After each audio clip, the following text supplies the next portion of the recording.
الحمد لوليه والصلاة على نبيه وعلى آله وأصحابه المتأدبين بآدابه أما بعد فأعوذ بالله من الشيطان الرجيم بسم الله الرحمن الرحيم ألا إن أولياء الله لا خوف عليهم ولا هم يحزنون صدق الله العظيم وصدق رسوله النبي الكريم. Without wasting any time آئیے ہم اور آپ مل کر عشق رسالت کا غازہ اپنے چہرے پہ مل کر اہل عشق کی طرح مچل کر اور اہل ادب کی طرح سنبھل کر نبی اور آل نبی کی بارگاہ میں درود پاک پڑھ لے. اللہم صلی علی سیدنا و مولانا محمد عدد ما فی علم اللہ صلاۃ دائمۃ بدوام ملک اللہ صلی اللہ علیہ وسلم. یہ مہینہ 11ویں شریف کا مہینہ چل رہا ہے اور اس مہینے میں تمام عاشقان غوث اعظم سرکار غوث اعظم کے نام کی محفل سجاتے ہیں اور ان کا تذکرہ کرتے ہیں. آئیے مجھ سے بھی کچھ باتیں سماعت کیجیے. شہر بغداد میں ایک اللہ کے مقدس ولی رہا کرتے تھے جس کا نام محمد کاکیس رحمت اللہ علیہ. 70 بادشاہ ان کے مرید تھے اور بڑے بڑے لوگ ان کے جھنڈے تلے چلا کرتے تھے. شیخ اعزاز رحمت اللہ علیہ خواب میں پیارے آقا صلی اللہ علیہ وسلم کو دیکھتے ہیں اور پیارے آقا صلی اللہ علیہ وسلم سے سوال کرتے ہیں یا رسول اللہ یہ محمد کاکیس جو اللہ کے ولی ہیں ان کے بارے میں آپ کا کیا خیال ہے؟ تو پیارے آقا صلی اللہ علیہ وسلم نے ارشاد فرمایا مجھ سے کیا پوچھتے ہو کہ محمد کاکیس کیسے ہیں؟ اگر مجھ سے پوچھتے ہو تو سنو محمد کاکیس میری امت کے ان ولیوں میں ہیں کہ جن کو دیکھ کر قیامت کے دن میں اپنی امت پہ فخر محسوس کروں گا. وہی محمد کاکیس رحمت اللہ علیہ اپنی مجلس میں بیٹھ کر تقریر کر رہے تھے. آنے والا ایک خوبصورت شکل والا بچہ آیا ہے اور حضور غوث پاک کی محفل میں بیٹھ کر تقریر سننے لگا.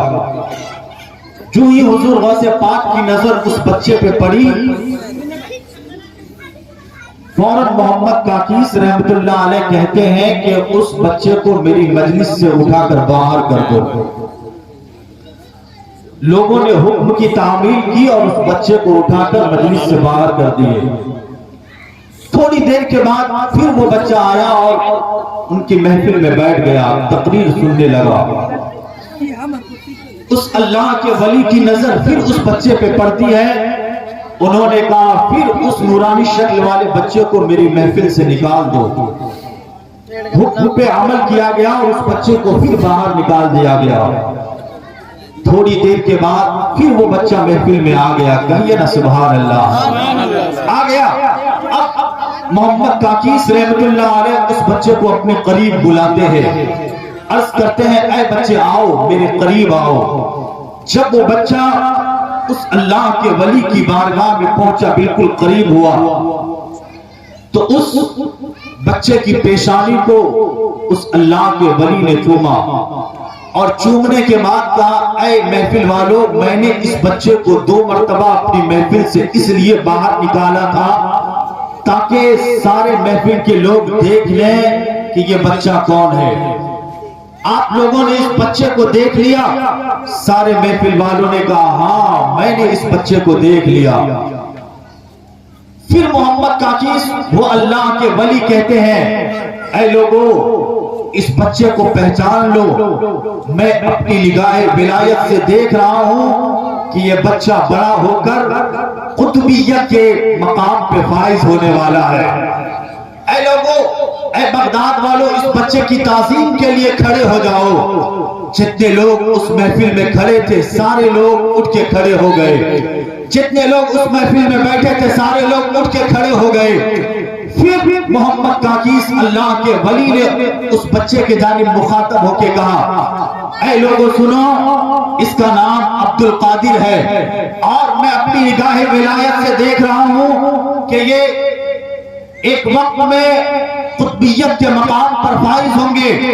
پھر محمد کاکیس رحمت اللہ علیہ نے اپنی تسبیح، اپنی ٹوپی اور اپنا عصا حضور غوث پاک کو دیتے ہیں اور دینے کے بعد عرض کرتے ہیں اے بغداد والو سنو، یہ تو ابھی بچہ ہے لیکن اسی بغداد کی سرزمین پہ کھڑے ہو کر یہ اعلان کرے گا کہ میرا قدم تمام اولیاء کی گردن پہ ہے۔ تو تمام ولی دنیا میں جہاں جہاں ہوں گے وہ وہیں سے کہیں گے اے حضور غوث پاک، آپ کا قدم صرف میرے گردن پہ نہیں بلکہ میرے سر پہ بھی ہے، میرے آنکھوں پر بھی ہے۔ پھر محمد کاکیس رحمت اللہ علیہ عرض کرتے ہیں اے عبد القادر بیٹے، تیرے بچپن کا عالم ہے اور میرے بڑھاپے کا عالم ہے۔ میں اپنی نگاہ ولایت سے دیکھ رہا ہوں کہ سب مرغ بول کر چپ ہو جائیں گے لیکن تیرا مرغ قیامت تک بولتا رہے گا، یعنی سب کے تذکرے ختم ہو جائیں گے، سب کے چرچے ختم ہو سکتے ہیں لیکن تمہاری ولایت کا چرچا قیامت تک ہوتا رہے گا۔ مسلمانوں، تو یہ حضور غوث پاک کی شان ہے کہ جن کے ولایت کا چرچا قیامت تک ہوتا رہے گا، آج بھی ہو رہا اور قیامت تک ہوتا رہے گا۔ حضرات، حضور غوث پاک کی شان بہت ہی بلند و بالا، بہت ہی بلند و بالا۔ حضور غوث پاک سے بے شمار کرامات ظاہر ہوئے۔ حضرت صالح رضی اللہ عنہ بیان فرماتے ہیں کہ مجھے حج پہ جانا تھا، حج کرنے کے لیے جانا تھا اور میرے پاس ایک ہی سواری تھی، ایک ہی اونٹنی تھی جس پہ میں سوار ہو کے سفر کیا کرتا تھا۔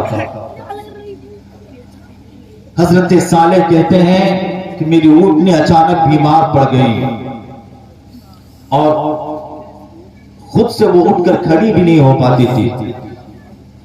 حضرت صالح اپنے پیر و مرشد حضور غوث پاک کی بارگاہ میں آئے اور آنے کے بعد عرض کیا یا سیدی، مجھے حج کرنے کے لیے سفر پہ جانا تھا لیکن میری اونٹنی اچانک بیمار ہو گئی ہے اور اتنی بیمار ہوئی ہے کہ اٹھ کے چل بھی نہیں سکتی۔ حضور غوث پاک تشریف لائے اور اس اونٹنی کے سر پہ اپنا دست شفقت پھیرا۔ وہ اونٹنی جو بیمار تھی اٹھ کر کھڑی نہیں ہو پاتی تھی، اپنے آپ اٹھ کر کھڑی ہو جاتی ہے۔ مسلمانوں، تو اس طرح کے بہت سارے واقعات ہیں۔ حضور غوث پاک نے کتنے نابینا کو آنکھوں میں روشنی عطا فرمائی، کتنے اپاہج بچے کو بالکل تندرست کر دیا، کتنے بیمار آئے حضور غوث پاک کی دعا کی برکت سے شفا یاب ہو گئے۔ اور یہ بیمار اونٹنی تھی جو صحت مند ہو گئی۔ تو آپ سوچ سکتے ہیں جب اللہ نے حضور غوث پاک کو اتنی طاقت و قوت اور ایسا بلند مقام عطا فرمایا تھا تو اللہ نے اپنے نبی کو کتنا بلند مقام عطا فرمایا ہوگا۔ مسلمانوں، حضور غوث پاک کی شان بہت ہی بلند و بالا ہے۔ آج ہم اور آپ حضور غوث پاک کا نام لیتے ہیں، اس خیال سے لیتے ہیں کہ حضور غوث پاک کا نام لینے سے ہماری بگڑی بنتی ہوئی نظر آئے گی، حضور غوث پاک کا نام لینے سے ہماری مصیبتیں ٹل جائیں گی۔ مسلمانوں، آج یہ میں آپ کو بتاتا چلوں، وہی شہر بغداد تھا، جمعہ کا دن تھا، ایک عالم صاحب تھے، ایک استاد صاحب تھے، جمعہ کی نماز پڑھا کر اپنے شاگردوں کے ساتھ واپس آ رہے تھے۔ راستے میں ایک سانپ نظر آیا، استاد صاحب کے ہاتھ میں لاٹھی تھی، عصا تھا، استاد صاحب نے سانپ کے سر پہ مارا، وہ سانپ مر گیا۔ ابھی استاد صاحب اپنے شاگردوں کے ساتھ دھیرے دھیرے آگے بڑھ رہے تھے، کیا دیکھتے ہیں کہ اچانک ایک تیز ہوا آئی، گرد و غبار آیا اور سارے شاگردوں نے دیکھا کہ میرے استاد صاحب اس ہوا کے جھونکے میں گرد و غبار میں غائب ہو گئے۔ اب سارے شاگرد حیران و پریشان تھے کہ یہ گرد و غبار میں، یہ اس ہوا میں میرے استاد کہاں غائب ہو گئے۔ تھوڑی دیر کے بعد سارے شاگرد ابھی اپنے استاد کو تلاش ہی کر رہے تھے کہ اتنے میں پھر سے ایک ہوا کا گرد و غبار آیا اور ان کے استاد صاحب دیکھتے ہیں کہ ایک اچھا لباس پہنے ہوئے واپس تشریف لے آتے ہیں۔ کہیے سبحان اللہ۔ جب